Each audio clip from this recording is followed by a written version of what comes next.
Chapter 5. In the morning, Nick Deck and Dr. Patak prepared to start at 9 o'clock. The Foresters' intention was to ascend the Vulcan and take the shortest way to the suspicious castle. After the phenomenon of the smoke of the dungeon, after the phenomenon of the voice heard in the saloon of the King Matthias, we need not be astonished at the people being as if deranged. Some of the Seguins already spoke of leaving the district.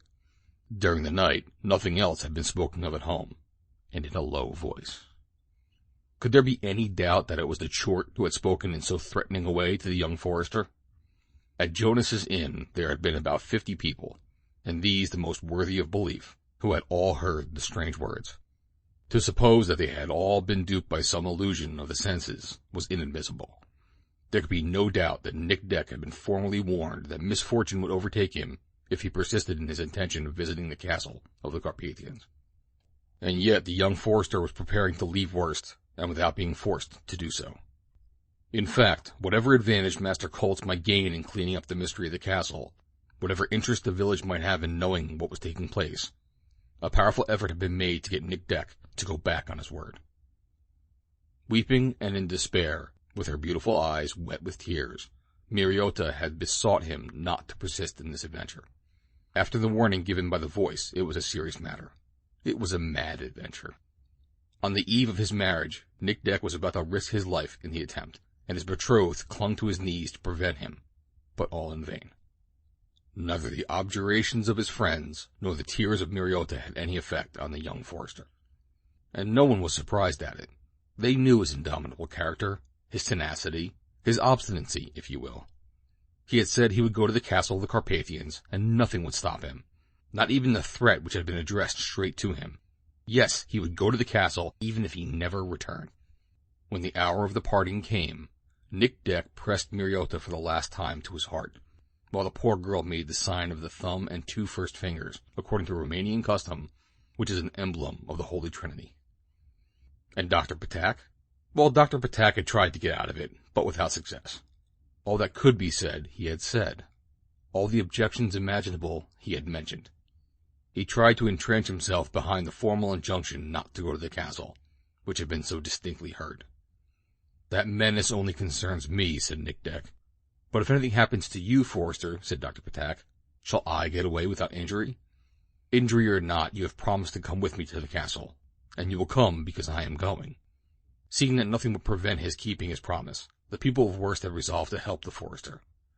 It was better that Nick Deck should not enter alone on this affair, and, much to his disgust, the doctor, feeling that he could not go back, that it would compromise his position in the village, that it would be a disgrace for him to go back after all his boastings, resigned himself to the adventure with terror in his soul, and fully resolved to profit by the least obstacle on the road to make his companion turn back. Nick Deck and Dr. Patak set out, and Master Colts, Magister Hermod, Frick, and Jonas accompanied them up to a turning out on the main road, where they stopped. Here Master Colts for the last time brought his telescope, which he was never without, to bear on the castle. There was now no smoke from the dungeon chimney, and it would have been easy to see it on the clear horizon of a beautiful spring morning. Were they to conclude that the guests, natural or supernatural, of the castle had vanished on finding that the forester took no heed of their threats? Some of them thought so, and therein appeared a decisive reason for bringing the adventure to a satisfactory termination. And so they all shook hands, and Nick Deck, dragging the doctor away with him, disappeared round the hill. The young forester was in full visiting costume, laced cap with large peak, belted vest with a cutlass in his sheath, baggy trousers, iron-shod boots, cartridge belt at his waist, and long gun on his shoulder. He had the deserved reputation of being a first-rate shot, and in default of ghosts, it was as well to be prepared for robbers or even bears with evil intentions. The doctor had armed himself with an old flint pistol, which missed fire 3 times out of 5. He also carried a hatchet which his companion had given him in case it was necessary to cut a way through the thick underwoods of Plesa. He wore a large country hat, and was buttoned up in a thick traveling cape, and shod with big iron-soled boots. But this heavy costume would not have stopped him from running away if opportunity presented itself. Both he and Nick Deck carried a few provisions in their wallets, so as to prolong the exploration if necessary. After leaving the by-road, Nick Deck and the doctor went along the right bank of the Naiad for a few hundred yards.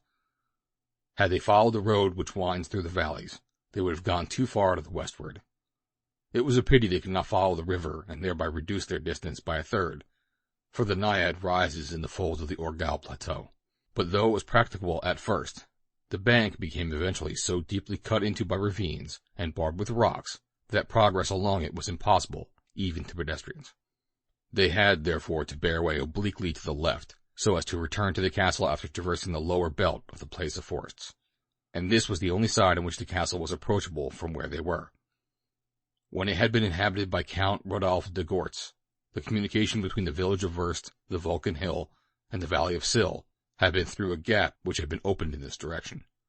But abandoned for 20 years to the invasions of vegetation, it had become obstructed by inextricable thicket of underwood, and the trace of a footpath or a passage would be sought for in vain. When they left the deep bed of the Naiad, which was filled with roaring water, Nick Deck stopped to take his bearings. The castle was no longer visible. It would only appear again beyond the curtain of forests, which stood in rows one above the other on the lower slopes of the mountain, an arrangement common to the whole orographic system of the Carpathians. As there was no landmark, the direction was not easily made out.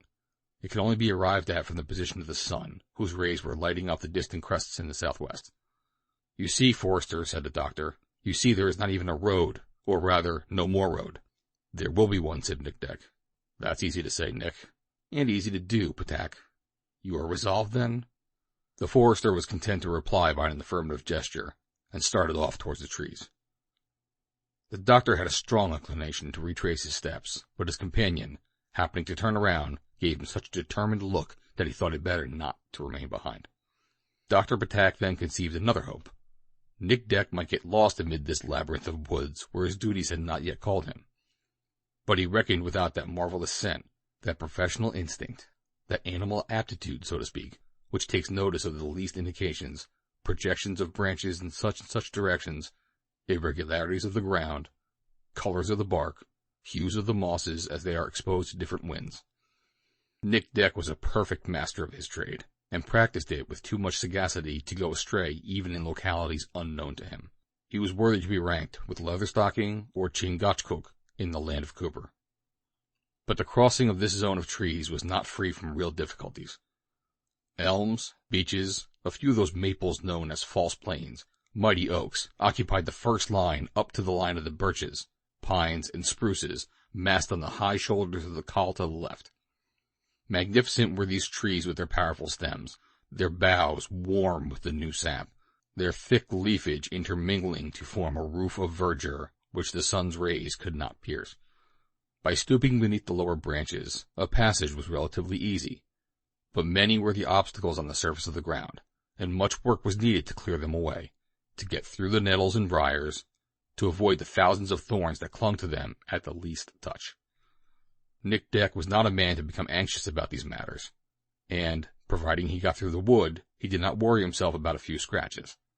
The advance, however, under such conditions was necessarily slow, and that was regrettable, for Nick Deck and Dr. Patak wished to reach the castle in the afternoon, in order that they might return to Worst before night.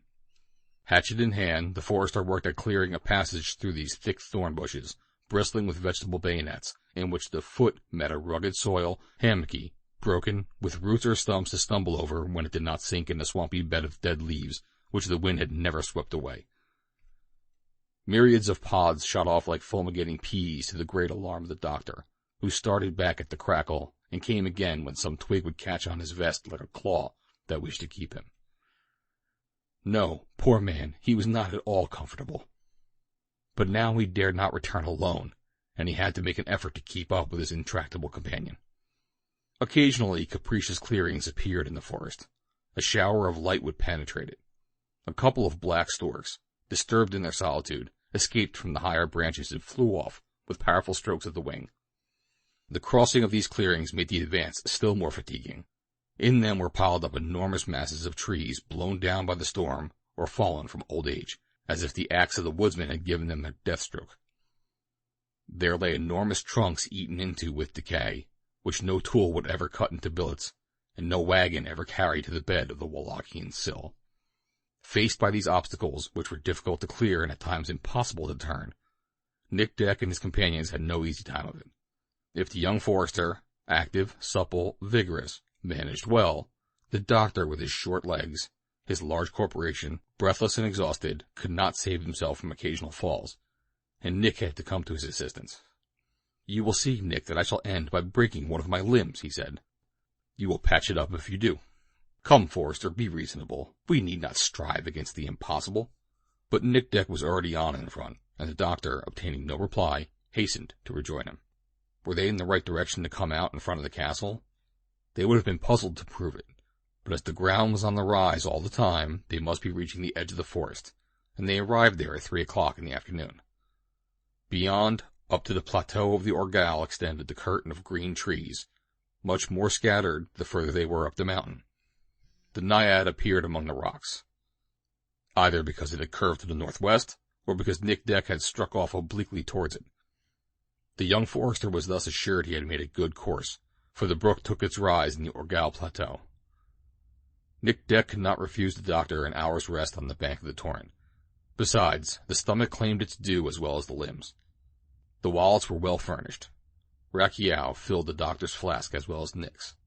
Besides, water, fresh and limpid, filtered amid the pebbles below, and flowed a few paces off. What more could they desire? They had lost much. They must repair the loss. Since their departure, the doctor had scarcely had the leisure to talk with Nick Deck, who had been in front of him all the time. But he made up for lost time when they were seated on the bank of the Naiad. If one was not talkative, the other fully made up for it, and we need not be astonished if the questions were prolix and the answers brief. "Let us talk a little, Forrester, and talk seriously," said the doctor. "I am listening to you," replied Nick Deck. "I think we halted here to recover our strength?" "Nothing could be more correct." "Before returning to Worst?" "No, before going to the castle. But, Nick, we've been walking for 6 hours, and we are hardly halfway." "That shows we have no time to lose. But we shall not reach the castle before night, and as I imagine, Forrester, you will not be mad enough to run any risks until you have had a clear view of it. We shall have to wait for daylight." "We will wait for daylight. And so you will not give up this project, which has no common sense in it?" "No." "What? Here we are exhausted, wanting a good table and a good room, and a good bed and a good room, and you're going to pass the night in the open air?" "Yes, if any obstacle prevents us from penetrating into the castle." "And if there is no obstacle?" "We will sleep in the rooms in the dungeon." "The rooms in the dungeon!" exclaimed Dr. Patak. "Do you think, Forrester, that I shall ever consent to spend a whole night inside that cursed castle?" "Certainly, unless you prefer to stay outside alone." "Alone, Forrester? That was not in the bargain, and if we are to separate, I would rather start at once and go back to the village." "It was in the bargain that you would follow me into the castle." "In the day, yes. In the night, no." "Well, you can go if you like, but take care you do not get lost in the thickets." Lost! That was what troubled the doctor. Abandoned to himself, unaccustomed to these interminable circuits in the place of forests, he felt he was incapable of finding the way back to Worst. Besides, to be alone when night fell, a very dark night perhaps, to descend the slopes of the hill at the risk of collapsing in the bottom of a ravine, that certainly was not agreeable to him. He was freed from having to enter the castle when the sun was down, and if the Forester persisted, he had better follow him up to the enclosure. But the doctor made a last effort to stop his companion. "You know well, my dear Nick," he continued, "that I will never consent to separate from you. If you persist in going to the castle, I will not allow you to go there alone." "Well spoken, Dr. Patak. I think you ought to stick to that." "No. One more word, Nick. If it is night when we arrive, promise me not to try to enter the castle." "What I promised you, Doctor, is not to go back one footstep until I have discovered what is going on there." "What is going on there, Forrester?" said Dr. Patak, shrugging his shoulders. "But what do you want to go on there?" "I know nothing, and if I have made up my mind to know, I will know." "But shall we ever reach this devil's castle?" asked the doctor, whose arguments were exhausted. "To judge by the difficulty we have had up to now, and the time it has taken us to get through the place of forts, the day will end before we are in sight of the wall." "I do not think so," said Nick Deck. "In the higher ranges, the pines have no such thickets as do the elms or maples or beeches. But the ground is rough. What does that matter if it is not impracticable? But I believe that bears are met with on the outskirts of the plateau. I have my gun, and you have your pistol to defend yourself with, Doctor." "But if night falls, we will be lost in the darkness." No, for we now have a guide, which guide will, I hope, not leave us any more. A guide? Exclaimed the doctor, and he rose abruptly to cast an anxious look around him. Yes, said Nick, and this guide is the Naiad. We have only to go up to the right bank to reach the very crest of the plateau where it takes its source. I think we shall be at the castle gate in 2 hours, if we get on the road without delay. In 2 hours, if not in 6, replied the doctor. Are you ready? Already, Nick, already? Why, our halt has only lasted a few minutes. A few minutes which make a good half-hour. For the last time, are you ready? Ready, when my legs are like lumps of lead? You know well enough, Nick Deck, my legs are not Forrester's legs. My feet are swollen in my boots, and it's cruel to make me follow you. Ah, you annoy me, Patak. You can go back alone if you like. Pleasant journey to you. And Nick rose. For the love of God, Forrester, cried Dr. Patak, listen to me. Listen to your foolery? It is already late. Why not remain here? Why not encamp under the shelter of these trees? We can start at daylight and have all the morning to reach the plateau. Doctor, replied Nick Deck, I tell you again it is my intention to spend the night in the castle. No, cried the doctor. No, you shall not do it, Nick. I will stop you. You? I will cling to you. I will drag you back. I will thrash you if necessary. The unfortunate doctor did not know what he was saying. As to Nick Deck, he did not even reply. Putting his arm through the gun strap, he started to go up the Naiad. Wait, wait, cried the doctor piteously. What a fiend of a man. 1 moment. My limbs are stiff. My joints will not work. But they soon had to work, for the doctor had to trot along on his little legs to catch up to the Forester, who never looked back. It was 4 o'clock. The solar rays just tipped the crest of the plaza, which intercepted them, and by an oblique reflection lighted up the higher branches of the pine forest. Nick Deck had cause to hurry, for the woods below were growing dark at the decline of day. Of a different character were the higher forests, which consisted mainly of the commoner alpine species. Instead of being deformed and twisted and gnarled, the stems were straight and upright and far apart, and bare of branches for 50 or 60 feet from their roots, and then their evergreen verdure spread out like a roof. There was little brushwood or entanglement at their base, but the long roots crept along the ground as if it were snakes grown torpid with the cold. The ground was carpeted with close, yellowish moss, scattered over with dry twigs, and dotted with cones which crackled under the feet. The slope was rough and furrowed with crystalline rocks, the sharp edges of which made themselves felt through the thickest leather. For a quarter of a mile the passage through the pine wood was difficult. To climb these blocks required a suppleness of vigor and a sureness of foot which Dr. Patak could no longer claim. Nick Deck would have got through in an hour if he had been there alone, but it took him 3 with the hindrance of his companion, whom he had to stop to attend to, and to help him over rocks too high for his little legs. The doctor had but one fear, a terrible fear, that of being left alone in these gloomy solitudes. However, if the slopes became more painful to climb, the trees began to get thinner and thinner on the plaza ridge. They were now in isolated clumps and of a small size. Between these clumps could be seen the ranges of mountains in the background, with their outlines still traceable in the evening mist. The torrent of the Naiad, which the Forester had continued to follow, was now not larger than a brook, and rose not so very far off.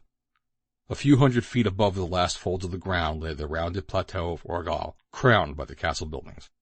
Nick Deck at length reached the plateau after a final effort which reduced the doctor to the state of an inert mass.